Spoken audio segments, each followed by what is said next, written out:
Today's team composition is featuring an ABB team style pretty budget for everyone out there at a competitive level in Go Battle League. It is gonna get you some quick results pretty fast if you can utilize its single strategy into one single rotation, and of course around your gradient you can have a lot of action. You are not seeing gradient over here, you are seeing Whiskas, which is another budget Pokemon to build up, and of course each individual team of this team is gonna require only 10,000 Stardust to unlock their second move, while it's gonna be pretty cheap and pretty easy to max up those Pokemon to that Great League format. So without any further ado now, cue the intro.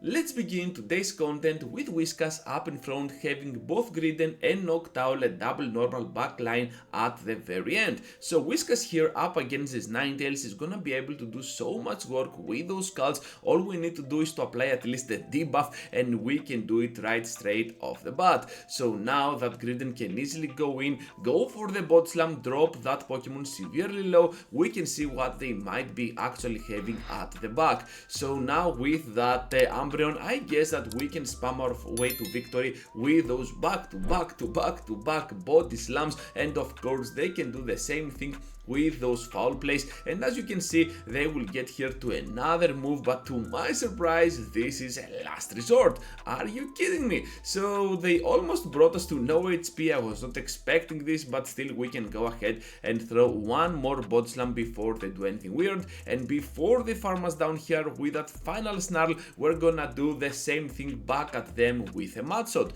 Down they go. Now Ninetales comes into the battle, returns actually with a minimal amount of HP that it has, and now that we will try to snipe them down with those mud shots, they're kinda forced in switching out to their final Pokemon. So now that they have this Swampert, makes me think that since they got that Scald on their side without spending a shield, we can easily farm down completely with our Noctowl. Perhaps they were expecting something like a Bastiodon on my end, I'm not sure about it, but still Noctowl is something that most trainers are not gonna expect as your third Pokemon, because it is considered off meta overall. Almost messed this up here by going for the Sky attack, but hopefully it was not pressed. That was a mistake for sure, and we managed to get a straight victory to start off the video. So here comes now the next battle with the Wigglytuff up in front. This Pokemon is another budget one, I guess, because it requires also 10k Stardust to unlock its second move.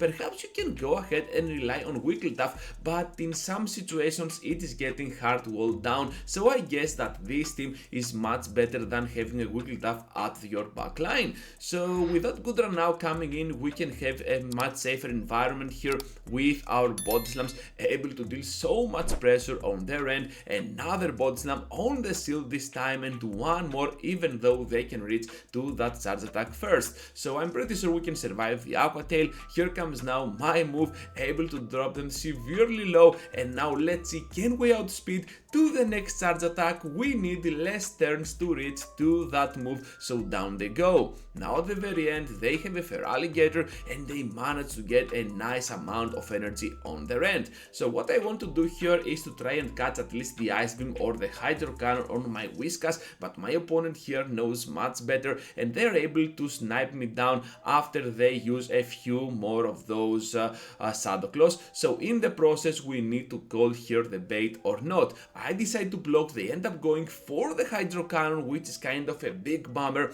and at this point we need to throw the Sky attack. This was their final shield, and because they cannot reach the Ice Beam right on time, we managed to snipe them down in return with our big Sky attack. Into the next battle now. This is the battle of the Mad Boys. I want to throw the Scald at all costs, and then try to switch out to my Griden to see how they react, because as always I want to draw out of there something like a Bastiodon, something like Galarian Stunfisk, or even something like a Lantern from my opponent's backline, so that my Noctowl can have a much easier battle on the end game. And you might be wondering, Ganeto, how are you gonna do this? Most traders are still gonna keep their Lantern at the back.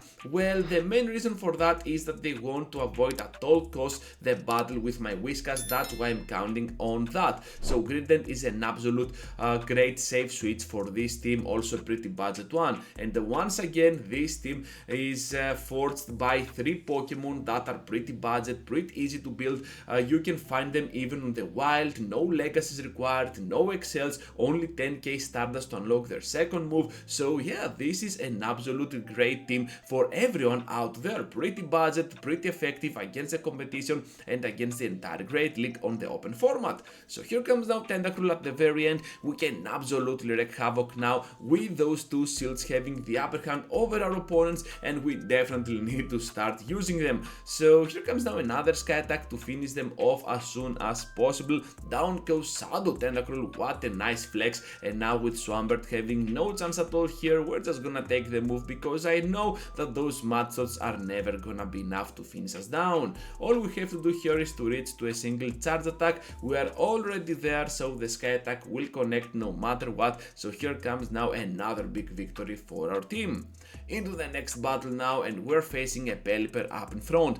This is a horrible lead scenario. That and Mantin, you have to avoid them at all costs. And now we have at the back Grident, which manages to pull out of nowhere this Poliwrath on Shadow mode, which is also not that great for us. We're getting severely hard countered, but it doesn't matter, it is what it is. We need to keep pushing for the knockout. Instead, we're gonna get knocked out by those counters, but it doesn't matter. So my Whiskas here is gonna be able to withstand the damage from one Scald, and after we charge up to a certain amount of energy, at least a Scald of our own, we manage to have the final battle, individual battle at least, against this Shadow Gligar with our knocked out. So the future Pokemon over here is just gonna keep going at it with the Sky Attack, but they manage to survive no matter what. All we need to do here is to survive the falling aerial aces using our shields, but at the same time they can always outspeed to those charge attacks, so we're not looking that great. Not only that, but they also want to preserve those 2 shields for the very end game and their Pelipper. However, the battle is definitely not over yet. We might actually be in a pickle, but we can get out of here if we can apply the debuff at this point and perhaps reach to another charge attack. No debuff applied, we cannot even reach to another Scald, they can easily outspeed here, so down we go in a very effective manner from our opponent. Absolutely well played over here, but we definitely could have had a chance. That was a close victory for our opponent. You never know how these battles can turn out, so stay till the end of each individual battle because you do not know when your opponent might mess up some things. So GG to my opponent. Now let's keep going into another weekly tough, this time up in front, and all we need to do is to stay in here and block that Icy Wind, then switch out to my Grident, because with this way now they are energy dry and at the same time we clear the debuff pretty nicely. So now with Bassodon out of the way, you see how easy it is for my Grident to draw out Pokemon like this. We can have the upper hand on whatever remains at the very end with our Noctowl, and most likely they're gonna have a Shadow Victory Bell because this is the standard toxic team that everyone is gonna have. No reason to block here, they're already pretty low and still switch locked in here with me, so I'm already at the point that I have a double Mud Bomb ready to go. Down they go, and immediately right after I'm expecting the Victory Bell to emerge into the battle. I'm not hacking or anything, this is the most standard toxic team that anyone can use. Okay, so that's why I knew they had the Shadow Victory Bell. So Sky Attack now is just gonna keep going at it on the shield this time, but before they reach to the Icy Wind, we can have the upper hand with another Sky Attack. I said a little bit extra here because I want to have that slight energy advantage over my opponent, because they still have farmed up a little bit of extra energy with those Razor Leaves, and I did not want to risk it at all, but eventually we grab the victory by landing that Sky Attack. Into the next battle now with a ton of flame up in front. This is obviously kind of a very good lead for us, but on the switch we're meeting up with a mediocre one, because Azumarill is kind of a big goal breaker for our team. We do not have a straightforward Pokemon for this one, but still what we can do is to push around with a little bit of synergy between our individual picks. So here comes now a move, and we're kinda obliged in using a shield if we want to maintain that very good lead that we had, and most of those Talonflames do not even have Brave Bird these days, but if they have over here, I will be surprised. So now with Body Slam we managed to take out this best buddy Azumarill, and now we got another pair of Body Slams for the Talonflame. My opponent absolutely knows what they're doing. Another Body Slam is coming off, but they blocked the first one no matter what. So now with my Whiskas coming in, I know that this has to be a fly, but instead they throw that Brave Bird and the Grass type at the back. Not only that, but this Grass type also doesn't have access to a move that can eventually hurt me at all, so Noctowl can absolutely feast upon that Grass type Pokemon. So before they reach to another Leaf Blade and drop us severely low, we managed to get our hands on the Sky Attack, on the Sceptile. Are you kidding me? The spice is insane over here, and before they farm us down completely, I'm just gonna go for the Sky Attack, but first we need to respect the damage from the potential Flame Charge. Down they go now to the Sky Attack, and this is gonna be another great victory for our budget team. I'm telling you, this team is budget, this team is absolutely insane for everyone to use out there at a competitive level in Go Battle League. Into the final one now with that Deoxys. Most of those Deoxys against my Whiskas tend to go for the Psycho Boost and then switch out to their safe switch. In this scenario it is double, so it makes a lot of sense. Some other times it might be a Drapion, some other times it might be something like a Vigoroth, but they always have a safe switch, a very good safe switch to switch into, because they want to remove that debuff immediately before I reach to a move as well. So as you can see here, they can reach to a Body Slam, but first I want to land at least a Sky Attack, because as it seems they cannot farm down with those double kicks and they need to throw some energy if they want to have any chance at all. At this point they need one more double kick to reach to the next Body Slam, so I'm just gonna try to sacrifice both of my shields for the greater good. As you can see, my opponent is gonna do exactly the same, and they're still obliged in using the remaining energy that they have. I know that Griden can easily go in here, tank one move with success, and of course farm down in the process. So now that they have a Grident at the very end, this is another ABB backline with double normal. We can go for the crunch, apply the debuff and the scald right after for even bigger amount of damage.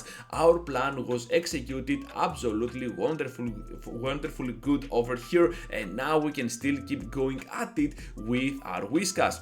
Another scald is imminent, this time on the Deoxys, and this is gonna bring them severely low. Down we go to those counters, but now that their attack stat is dropped so much by our debuff and the Psycho Boost, we can still outspeed to the charge attack by farming down that Deoxys and grab the victory up against that Diggersby. That was an insane video to create with a budget team. Are you kidding me? Competitive level with a budget line is absolutely great. So with that said, trainers, thank you for watching and for sticking around till the end. As always, before you go, like the video, leave a comment, and I hope to see you all into the next one.